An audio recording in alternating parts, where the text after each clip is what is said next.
If you're a creator trying to monetize your work, you've probably seen Ko-fi, Buy Me a Coffee, Patreon, and Gumroad. But which one actually makes sense for you? Ko-fi offers a flexible fee-free tipping system, a digital shop, commissions, and memberships all in one place. You get 100% of donations without platform fees unless you upgrade to Pro. It's great for independent creators who want control and simplicity. Buy Me a Coffee is nearly identical but a little more stripped down.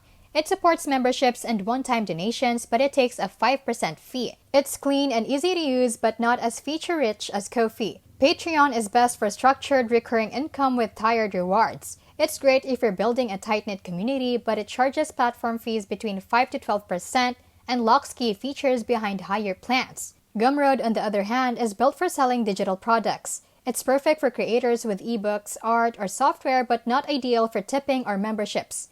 It charges up to 10% per sale and is more e-commerce than fan support. So, use Ko-fi for all-in-one simplicity, Buy Me a Coffee for lightweight support, Patreon for serious memberships, and Gumroad if you're selling products directly. This is How to Literally, where we keep things smart, simple, and scam-free. See you in the next one.